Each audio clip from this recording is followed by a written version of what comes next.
The wrench slipped from my greasy fingers and clattered against the concrete floor of my auto shop. It was past midnight, and I should have been home hours ago, but sleep wasn't coming easy these days. The customer's Honda Civic sat before me like a patient on an operating table, its engine problems a welcome distraction from the mess my life had become. Before we dive deeper into this story, I have one small request. Please subscribe, drop a like, comment, and hit that hype button to boost this channel so more people can discover these incredible Reddit stories. My name is Nathan Nate Collins, and until 3 weeks ago, I thought I had everything figured out. 38 years old, ex-Army mechanic turned small business owner in the faded mill town of Millbrook. My auto shop wasn't fancy, but it paid the bills and kept me honest. More importantly, it kept me grounded in a world I understood. Engines don't lie, transmissions don't cheat, and when something's broken, you can usually fix it with the right tools and enough patience. If only marriages worked the same way. My phone buzzed against the metal workbench, the sound echoing through the empty garage. I wiped my hands on my coveralls and glanced at the screen, expecting maybe a late-night emergency call or Jules checking in from his bar down the street. Instead, I saw a text notification from my wife Elizabeth's phone. We'd shared an Apple ID for years, one of those married couple conveniences that suddenly felt like surveillance. The message was from a contact labeled B with a devil emoji, classy. Last night was unforgettable. Can't stop thinking about you. My place again tomorrow? I stared at the screen for a full minute, my brain struggling to process what I was seeing. Either my wife of 12 years had developed a secret twin sister with questionable taste in men, or my marriage had just run over a spike strip at 60 miles per hour. Millbrook was the kind of place where everyone knew everyone else's business, usually before they knew it themselves. Gossip spread faster than wildfire through the diner, the hardware store, and especially Jules' bar. Secrets had a shelf life of about 48 hours before they became public property. The irony wasn't lost on me that I was probably the last person in town to find out my wife was cheating. I scrolled through more messages, my stomach dropping with each revelation. Hotel confirmations, explicit photos I definitely didn't take. Plans for weekend getaways that Elizabeth had told me were work conferences. The evidence painted a picture so clear that even a blind man could see it. Elizabeth, Liz to her friends, that uptight lawyer to mine, had always been ambitious. Fresh out of law school when we met, she had big dreams of making partner at some prestigious firm. I was just a grease monkey who'd traded his army uniform for coveralls, but somehow we'd made it work, or so I thought. The text revealed her affair partner's identity pretty quickly. Brad turned out to be Bradley Morrison, senior partner at her law firm and married father of 2.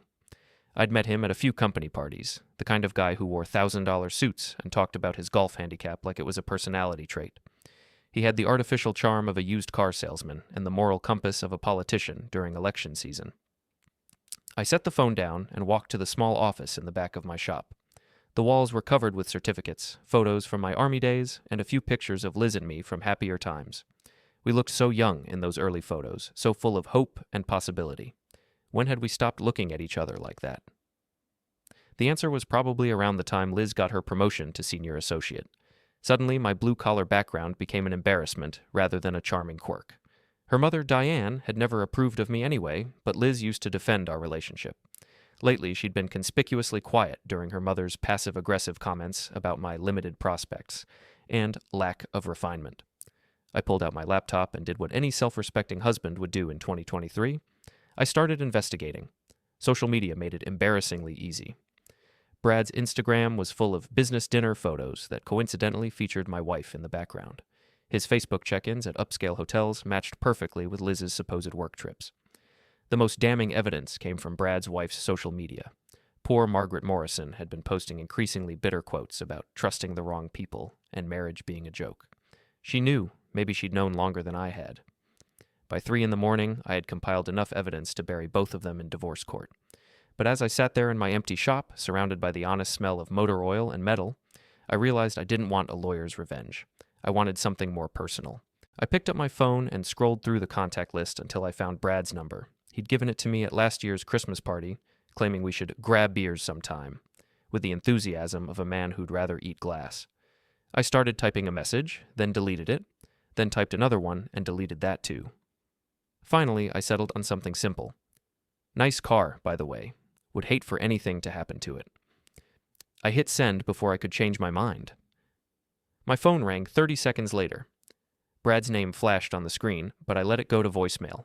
Then it rang again, and again. By the fourth call, I was grinning for the first time in weeks. The voicemails were a symphony of panic and bluster. "Who is this?" "How did you get this number?"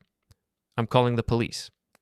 Each message sounded progressively more unhinged, which was exactly the effect I'd been hoping for. I knew where Brad parked his precious BMW, the same upscale hotel where he'd been taking my wife. The Grandview was Millbrook's attempt at sophistication, a glass and steel monument to gentrification that stuck out like a tuxedo at a barbecue. It catered to business travelers and locals who wanted to pretend they lived somewhere more exciting. The drive took 15 minutes through empty streets. Millbrook at night was a ghost town, all closed storefronts and flickering streetlights. The kind of place people left for bigger dreams, not the kind they came back to. Liz had always talked about leaving, about finding opportunities in the city. I just assumed she meant we'd leave together. Brad's silver BMW sat in the hotel parking lot like a middle-aged crisis on wheels. Pristine paint job, custom rims, probably cost more than I made in 6 months. I parked my beat-up Ford truck in the shadows and sat there for a moment, considering my options. I could key the car, classic, simple, satisfying, but that felt too obvious, too expected. I wanted something with more style, more personality, something that would make Brad question his life choices without giving him grounds for a lawsuit. In the end, I settled for subtlety. I pulled out my work gloves and carefully applied a thick layer of axle grease to his windshield wipers, door handles, and steering wheel, accessible through the slightly open sunroof. Nothing permanent, nothing that couldn't be cleaned off, but definitely something that would ruin his day. For good measure, I left a greasy handprint on his rear window, right next to a business card for my auto shop. Collins Automotive, we fix what's broken. The irony was too perfect to resist. I was back home by 4 a.m, slipping into bed next to my sleeping wife. She didn't stir, didn't acknowledge my presence. Just lay there, breathing softly, probably dreaming about her lawyer boyfriend and their fancy hotel rooms. My phone buzzed with a text from an unknown number. "I have security footage. What do you want?" I smiled in the darkness and typed back, "Just getting started." Morning came too soon, announced by the aggressive buzzing of my alarm clock and the sound of Liz's shower running. I lay in bed for a few extra minutes, staring at the ceiling and wondering how long she'd been living this double life. How many times had she kissed me goodbye before meeting Brad? How many lies had I swallowed without question? The shower shut off, and I heard her moving around the bathroom with practiced efficiency. Liz had always been methodical, treating her morning routine like a legal brief. Every step planned, timed, and executed flawlessly. Hair, makeup, outfit selection, all designed to project success and competence. I used to find it impressive. Now it just seemed calculating. "You were out late last night," she called from the bathroom, her tone carefully neutral. "Couldn't sleep. Went to the shop to work on the Henderson car." The sound was noncommittal, distracted. She wasn't really listening, just going through the motions of marital conversation. I got up and padded to the kitchen, starting the coffee maker and checking my phone.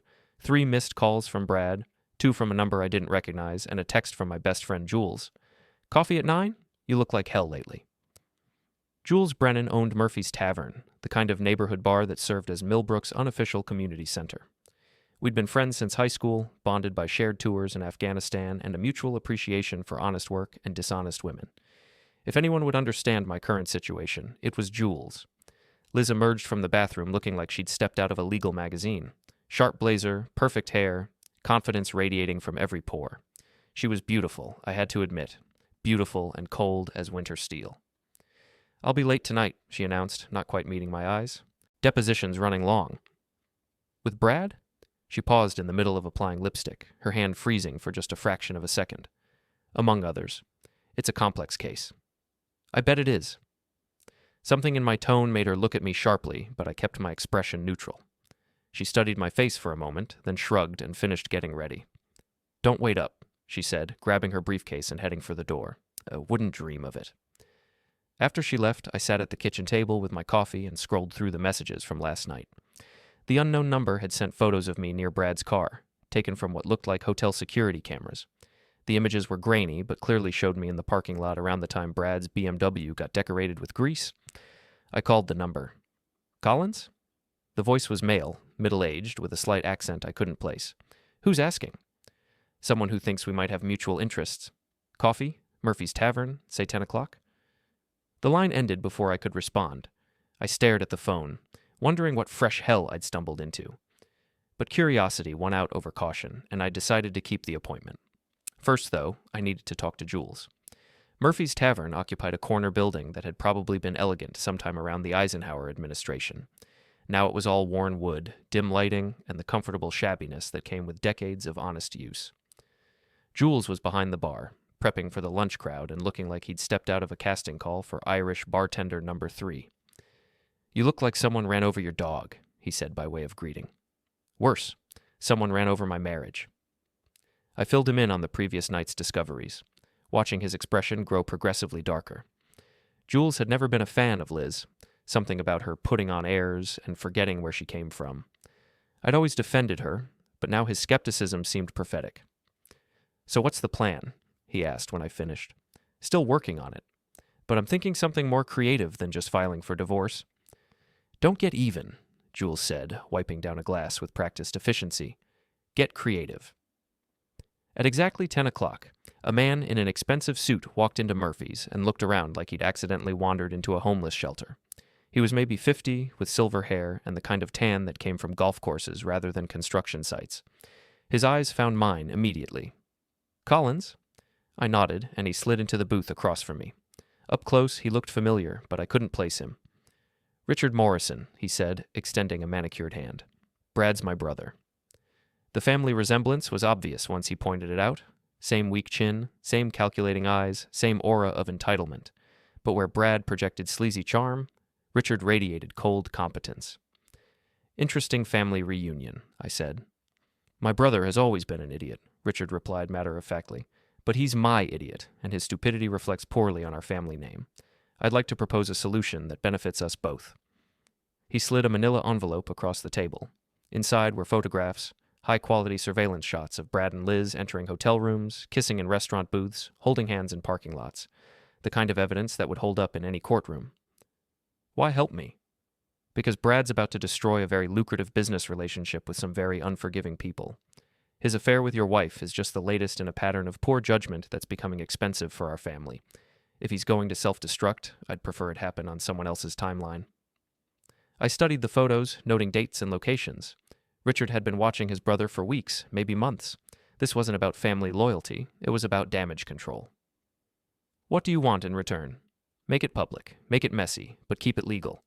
I need Brad discredited, not imprisoned." We shook hands on the deal, though I had no intention of keeping my end of the bargain. Richard Morrison struck me as the type who'd throw his own mother under a bus if it served his interests. But his photos were useful, and his information about Brad's schedule was invaluable. That evening, I put my new intelligence to work. According to Richard's notes, Brad and Liz had a standing reservation at Chez Laurent, Millbrook's most pretentious restaurant, every Thursday at 8. It was the kind of place that served tiny portions on enormous plates and charged accordingly. I arrived at 7:30 and took a seat at the bar, nursing a beer and watching the door. Chez Laurent's clientele was exactly what I'd expected.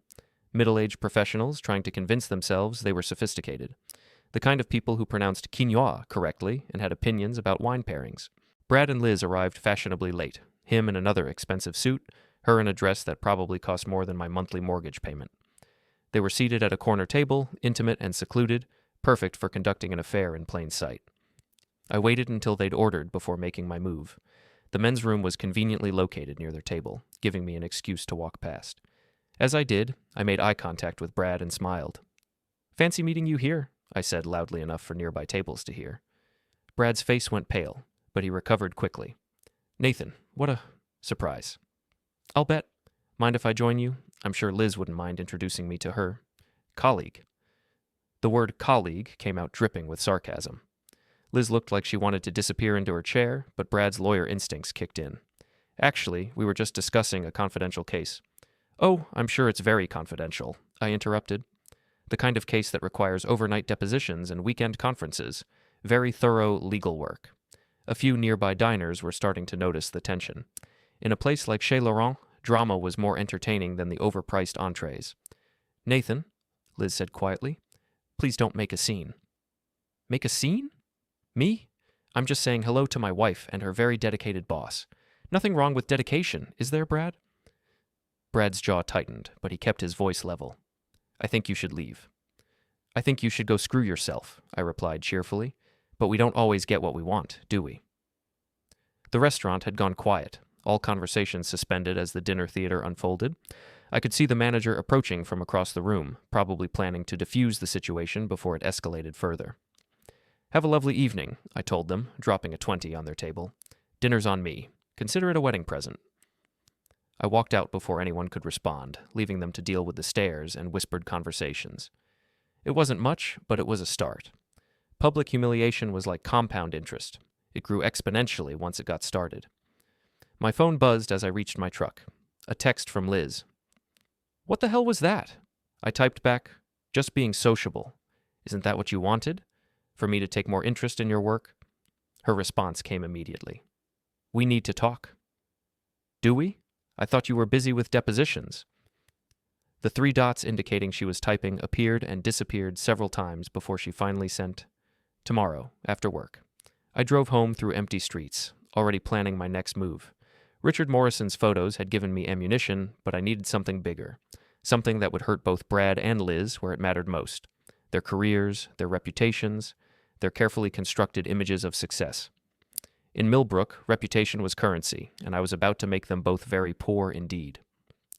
The next morning brought an unexpected gift in the form of Kara Whitman, Liz's best friend since law school, sitting at my kitchen table when I came downstairs. She was nursing a cup of coffee and looking like she'd rather be anywhere else in the world. Kara had always been Liz's shadow.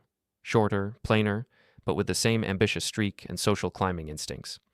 She worked as a paralegal at a competing firm and had never forgiven me for what she called stealing Liz's potential by marrying her. According to Kara's worldview, Liz should have married another lawyer, preferably one with family money and political connections. "We need to talk," she said without preamble. "Seems to be a popular sentiment lately. Coffee's fresh if you want some." "This isn't a joke, Nathan. You're about to destroy a lot of lives, including your own." I poured myself a cup and leaned against the counter, studying her face. Kara had always been easy to read. Every emotion played across her features like a bad poker player. Right now, she looked scared. "Funny thing about destroying lives," I said. "Usually the people getting destroyed are the ones who started the destruction in the first place." Liz made a mistake. Liz made a choice. Multiple choices, actually, for months. Kara's jaw tightened. "You don't understand the pressure she's under. The expectations, the competition. Brad offered her opportunities you never could." "Like what?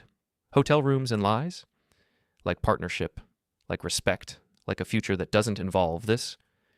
She gestured around the modest kitchen with obvious distaste. "This what? This honest life? This marriage she swore to honor? This mediocrity?" The word hung in the air between us like a challenge. I set down my coffee cup and really looked at Kara for the first time. Behind the fear, I saw something else. Satisfaction.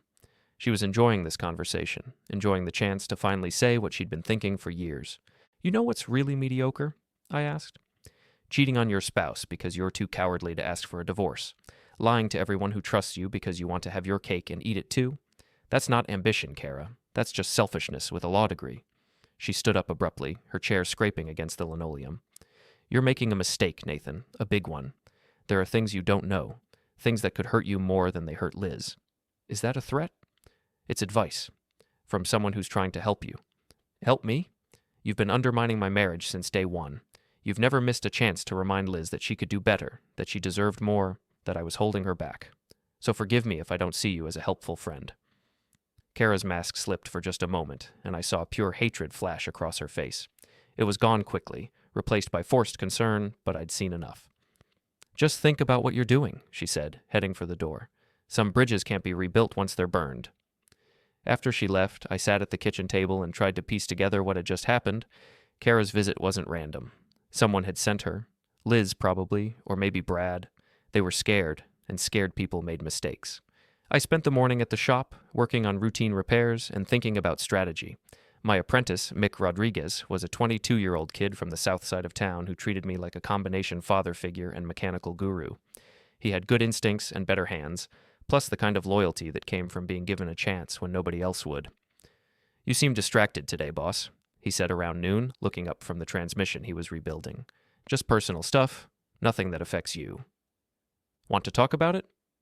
I considered the offer. Mick was a good kid, but this wasn't his problem. On the other hand, I might need an ally in the coming weeks, someone who could watch my back while I was busy watching everyone else's. My wife's cheating on me, I said finally. Mick's wrench stopped moving. Shit, boss, that sucks. What are you going to do? Still figuring that out. You want me to beat someone up? Because I know people who know people, if you know what I mean? I laughed despite myself. Thanks, kid, but I'm thinking more along the lines of psychological warfare than physical violence. That works too. My sister says the best revenge is living well, but personally, I think the best revenge is making the other guy live badly. Out of the mouths of babes. That afternoon, I put Richard Morrison's intelligence to work. According to his notes, Brad and Liz had dinner plans at Chez Laurent again, followed by drinks at the Grandview Hotel bar. It was becoming a pattern, a routine they thought was secret, but was actually predictable as clockwork. I arrived at the Grandview around 9, dressed in my best jeans and the button-down shirt Liz had bought me for Christmas. The bar was dimly lit and pretentiously decorated, the kind of place that charged $15 for a whiskey and acted like they were doing you a favor. Brad and Liz were at a corner table, sharing dessert and looking like they were discussing something serious. Probably my unexpected appearance at the restaurant the night before. I ordered a beer and settled in to watch the show. They were so absorbed in their conversation that they didn't notice me until I was standing next to their table. Evening, folks. Hope I'm not interrupting anything important. Brad looked up with barely concealed irritation. What do you want, Nathan? Just thought I'd join my wife for a drink. That's not a problem, is it? Liz was staring at her hands, refusing to make eye contact. Her cheeks were flushed, whether from embarrassment or anger I couldn't tell. Actually, yes, it is a problem, Brad said, standing up. He was taller than me by a few inches, and probably thought that gave him some kind of advantage. This is a private conversation. Private? In a public bar? That's an interesting legal theory, counselor. Nathan, please, Liz said quietly. Don't do this here. Do what? Have a conversation with my wife? Since when is that inappropriate? Brad stepped closer, trying to use his height to intimidate me. It might have worked on other lawyers or corporate executives, but I'd been intimidated by actual scary people in actual dangerous places. A middle-aged attorney in an expensive suit wasn't even close. I think you should leave, he said, his voice low and threatening. I think you should go screw yourself, I replied, loud enough for nearby tables to hear. But like I said last night, we don't always get what we want. You're drunk. I'm stone sober. Want to know what's really intoxicating? Finding out your wife's been screwing her boss for the last 6 months. That's a hell of a buzz. The words hit the bar like a grenade. Conversation stopped, heads turned, and suddenly we were the center of attention. Liz looked like she wanted to crawl under the table and disappear. You're making a scene, Brad hissed. Am I? Good. Maybe it's time everyone knew what kind of man you really are. What kind of woman my wife really is. Brad's hand shot out and grabbed my shirt front. It was exactly the reaction I'd been hoping for, a public display of aggression that would make him look like the bad guy. Let go of me, I said calmly, or I'll make sure everyone in this bar knows exactly what you and my wife have been doing in your hotel room upstairs. He released me immediately, but the damage was done. Half the bar was openly staring now, and I could see people pulling out their phones. In the age of social media, public confrontations had a way of going viral. This isn't over, Brad said, his voice shaking with rage. No, I agreed. It's not. But it's just getting started. I walked away before either of them could respond, leaving them to deal with the stares and whispered conversations. By tomorrow, half of Millbrook would know about the affair. By the end of the week, it would be common knowledge. My phone started buzzing before I even reached my truck. Text after text from Liz, each one more desperate than the last. How could you do that? You've ruined everything. We need to talk now. Answer your phone. I ignored them all and drove home, already planning my next move. Public humiliation was just the opening act. The real show was yet to come. The house was dark when I arrived, but I could see Liz's car in the driveway.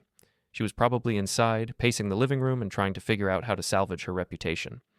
Or maybe she was on the phone with Brad, planning some kind of damage control strategy. I parked in the garage and sat in the darkness for a moment, considering my options.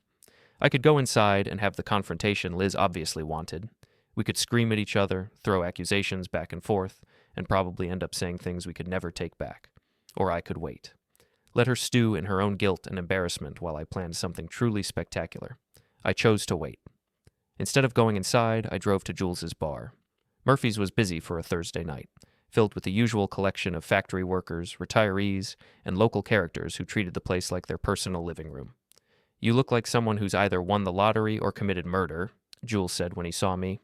"Neither, but I just declared war on my cheating wife and her lawyer boyfriend." "About damn time. What's the battle plan?" I told him about the confrontation at the Grandview, watching his grin grow wider with each detail. "You magnificent bastard," he said when I finished. "But you know this is just going to make them more desperate, right? Desperate people do stupid things." "I'm counting on it." We spent the next hour planning my next move over whiskey and war stories.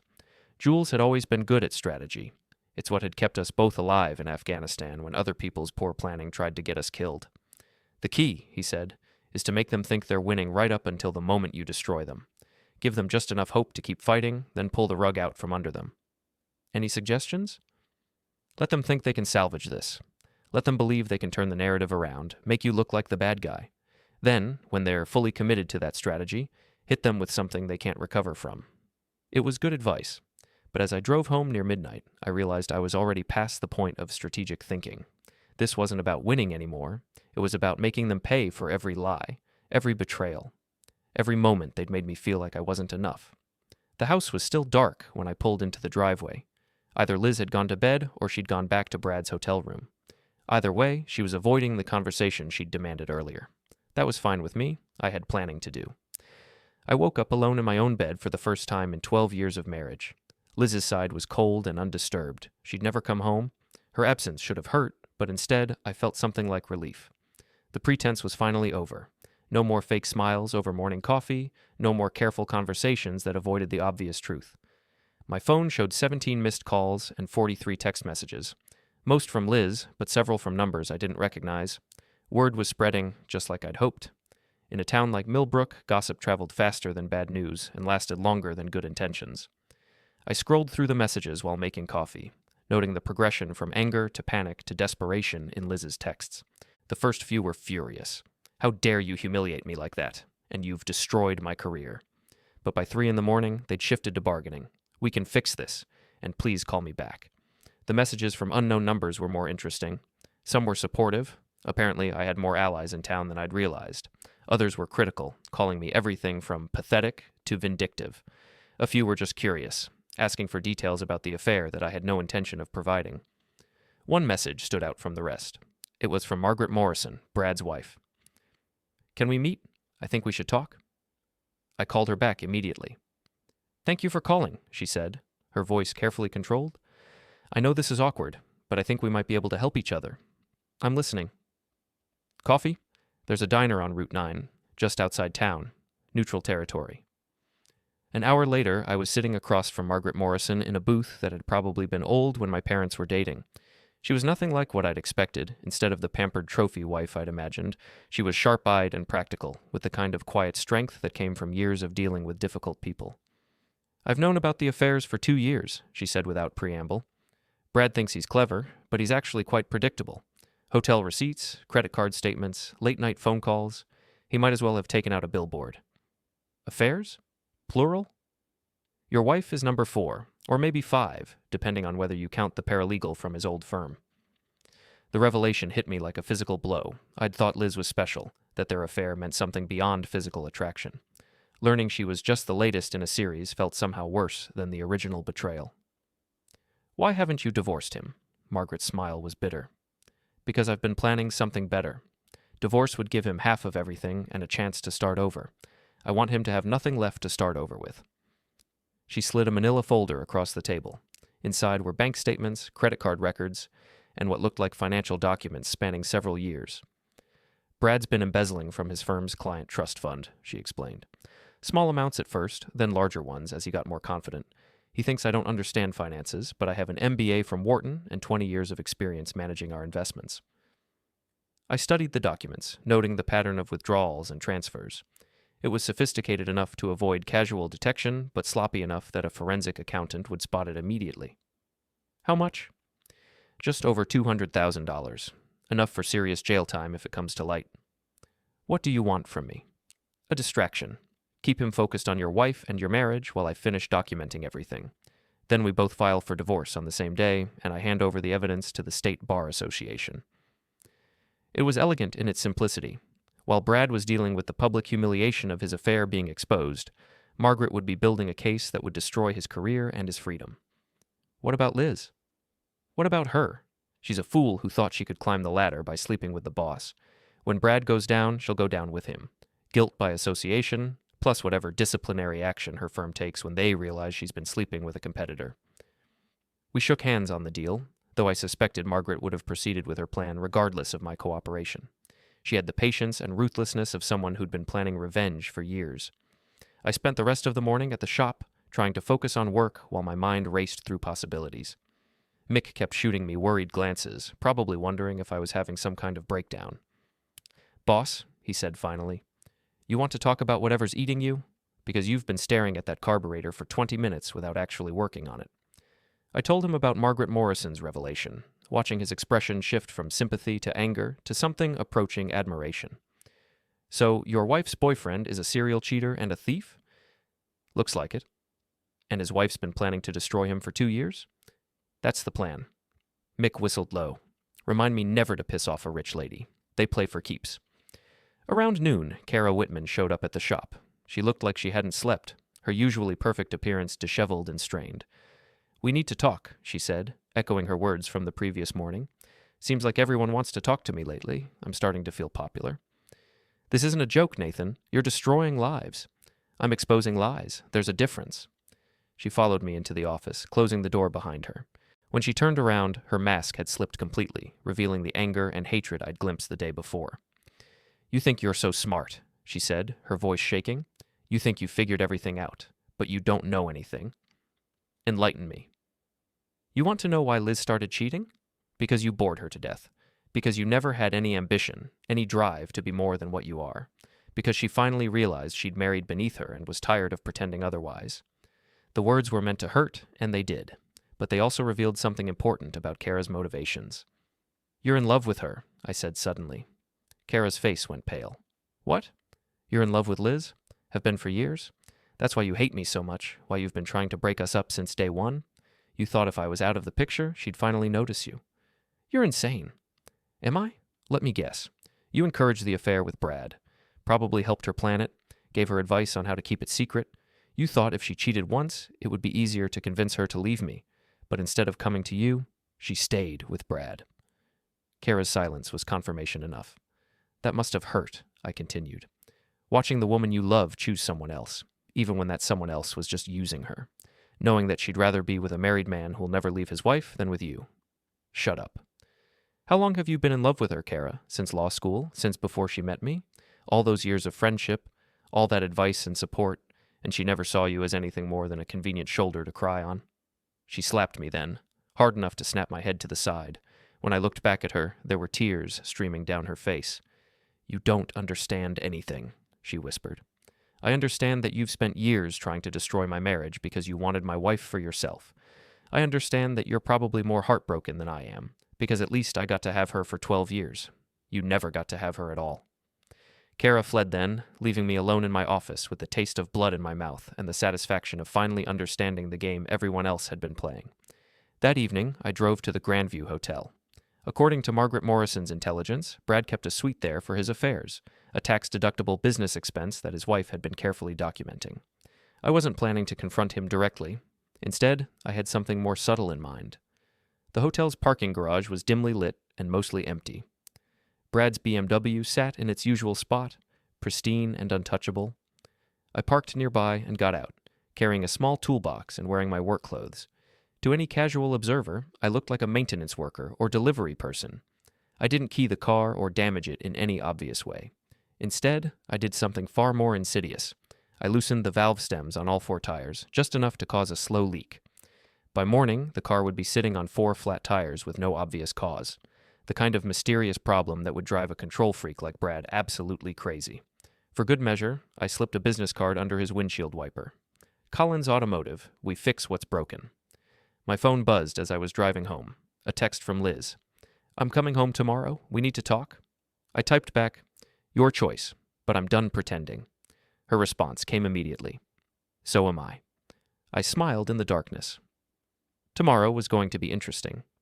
Liz came home at exactly 6 o'clock the next evening, carrying herself like a lawyer approaching a hostile jury.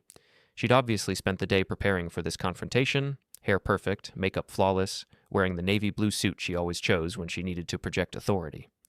I was waiting in the living room with a beer and a manila folder, dressed in my work clothes and probably smelling like motor oil.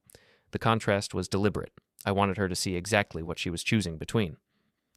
"We need to discuss how we're going to handle this," she said without preamble, setting her briefcase down and remaining standing.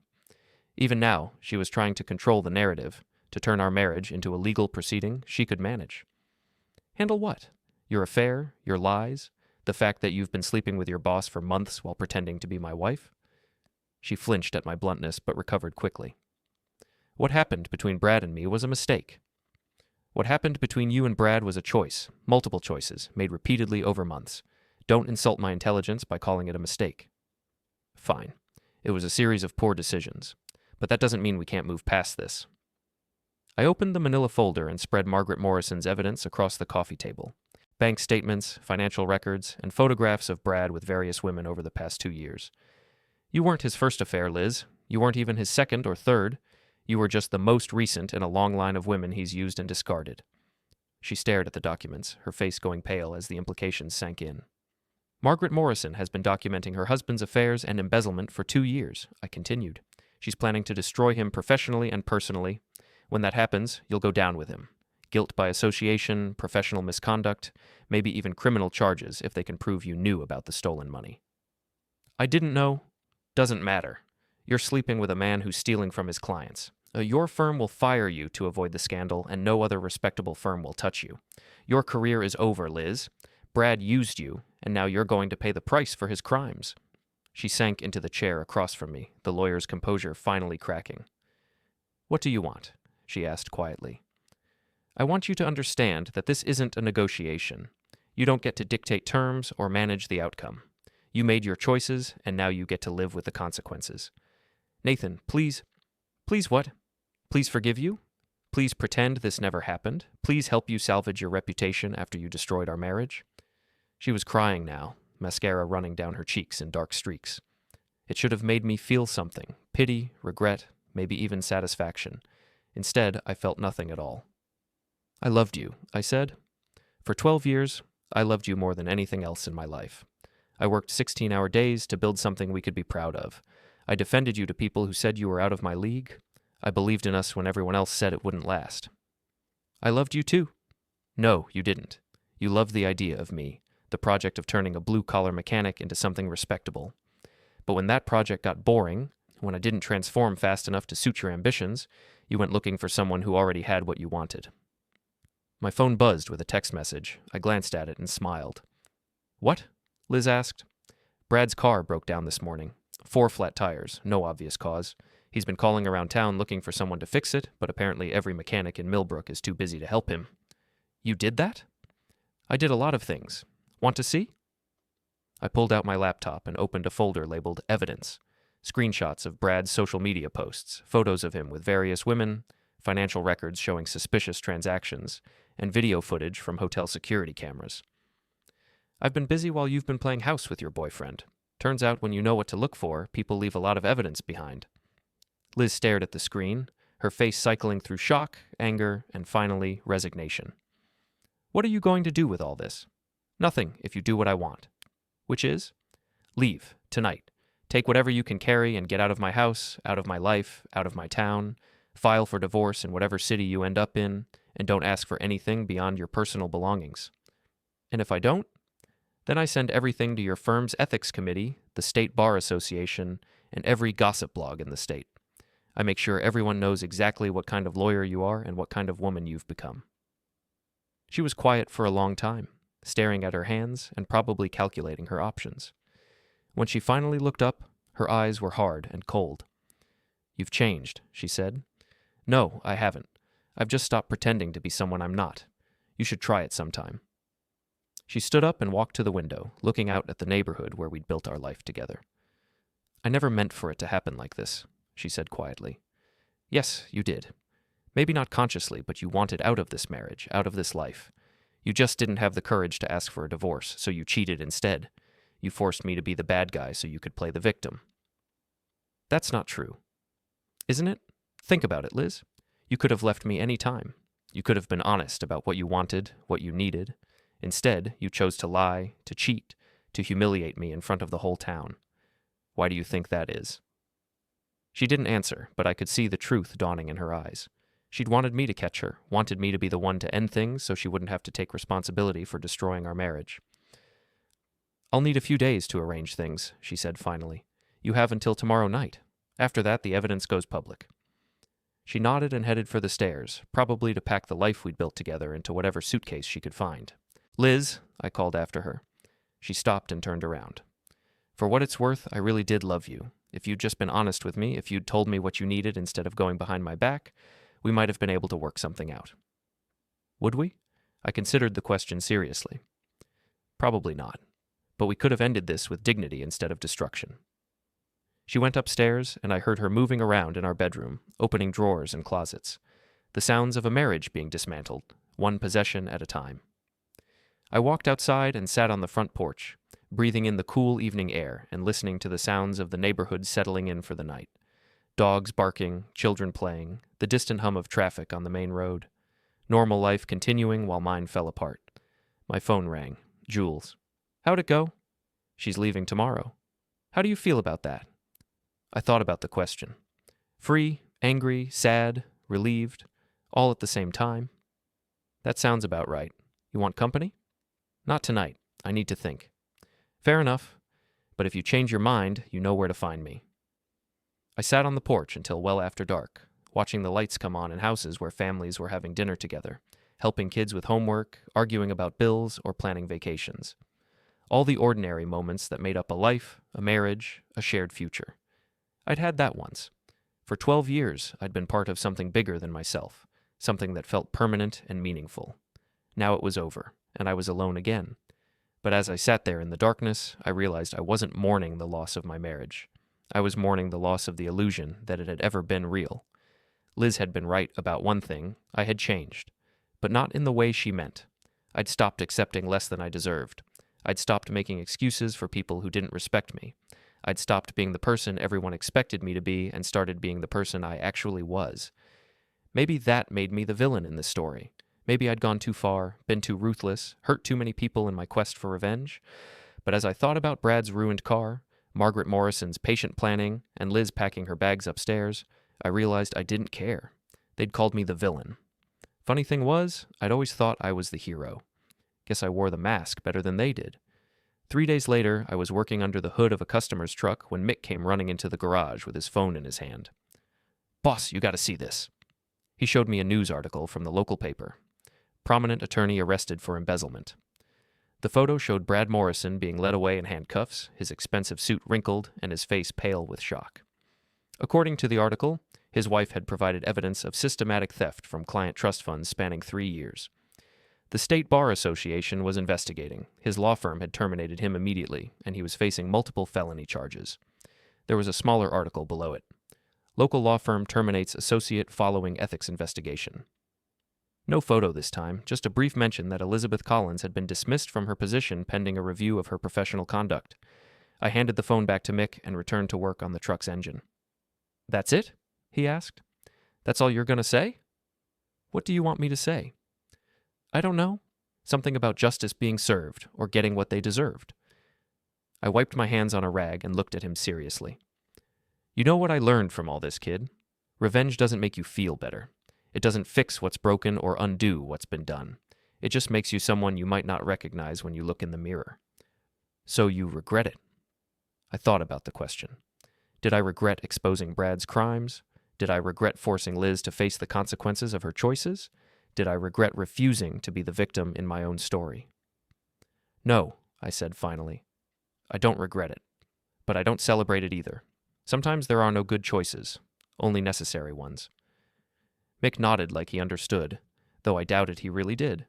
He was young, still believed in clear distinctions between right and wrong, heroes and villains. Life would teach him differently eventually. I went back to work on the truck, losing myself in the familiar rhythm of diagnosis and repair. Engines were honest. When they broke, you could fix them. When they were beyond repair, you replaced them. No lies, no betrayal, no complicated emotions. just problems and solutions. My phone buzzed with a text from an unknown number. Thank you. M. Margaret Morrison, probably. Her plan had worked perfectly. Brad was ruined, his career destroyed, his freedom in jeopardy. She'd gotten her revenge and her freedom in one carefully orchestrated move. I deleted the message without responding. That evening, I drove past the house where Liz and I had built our life together. There was a for sale sign in the front yard. I'd put it on the market the day after she left. Too many memories, too much history. Time for a fresh start. Jules was waiting for me at Murphy's Tavern with a whiskey and a sympathetic ear. Any word from her? He asked. She's in Boston, according to her lawyer. Looking for work, trying to rebuild her career. Think she'll find it? Maybe. She's smart, ambitious, and she learns from her mistakes. Someone will take a chance on her eventually. And Brad? Brad's done. Even if he beats the criminal charges, he'll never practice law again. Margaret made sure of that. We drank in comfortable silence, watching the evening crowd filter in. Factory workers ending their shifts, retirees looking for company, young couples on cheap dates. The eternal rhythm of a small-town bar. You know what the funny thing is? I said finally. What's that? I'm not angry anymore. Not at Liz, not at Brad, not even at Kara. I'm just tired. That's probably healthy. Is it? Sometimes I think I should be angrier. Should want more revenge, more punishment, more justice. You got justice. They all got exactly what they deserved. Did they? Or did I just become someone I don't like very much? Jules considered the question seriously. You became someone who wouldn't be a victim. Someone who fought back when people tried to destroy him. There's nothing wrong with that. Even if it meant destroying them in return? Especially then. I finished my whiskey and stood up to leave. I'm thinking about selling the shop, moving somewhere new, starting over. Where would you go? Don't know yet. Somewhere warm, maybe. Somewhere nobody knows my story. Running away? Moving forward. There's a difference. Jules nodded. Whatever you decide, you've got my support. And if you need a reference for that fresh start, I'll tell anyone who asks that you're the most honest man I know. Even after everything I did? Especially after everything you did. I drove home through empty streets, past the auto shop where I'd built my reputation, past the restaurant where I'd confronted my wife's lover, past the hotel where my marriage had effectively ended, all the landmarks of a life I was ready to leave behind. The house felt empty and hollow without Liz's presence. Not lonely exactly, just incomplete, like a book with pages torn out, or a song missing its chorus. I sat in my living room and looked at the photo album scattered on the coffee table. 12 years of marriage reduced to carefully curated memories.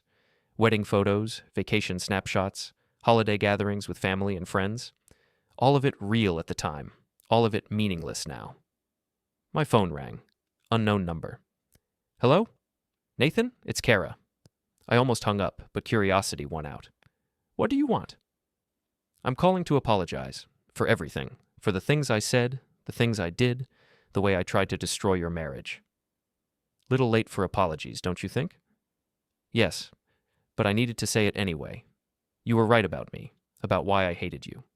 I was in love with Liz, and I thought if you were gone, she'd finally see me the way I saw her. And now? Now I realize she never would have. Not because of you, but because of who she is, who we both are. What's that supposed to mean? It means I spent years blaming you for something that was never your fault. Liz chose you because you were everything I wasn't. Honest, loyal, genuine. I was just too bitter to see it. Where is this coming from, Kara? I heard about Brad, about what happened to both of them. I know you were behind it, at least partly. I know you could have destroyed me too, but you didn't. Should I have? Probably. I deserved it. But you showed me more mercy than I ever showed you, and I wanted you to know that I'm grateful. What are you going to do now? Leave town. Start over somewhere else. Try to become someone I can live with. Good luck with that. Nathan, for what it's worth, I think Liz really did love you. Maybe not enough, maybe not in the right way, but she did love you. Thanks. That helps. I hung up and sat in the silence, thinking about love and loyalty, betrayal and forgiveness, about the choices we make and the prices we pay for them. 6 months later, I sold the house, the shop, and everything else that tied me to Millbrook. I bought a one-way ticket to San Diego and started over with nothing but my tools, my skills, and the hard-earned knowledge that sometimes the only way to win is to refuse to play the game everyone else wants you to play.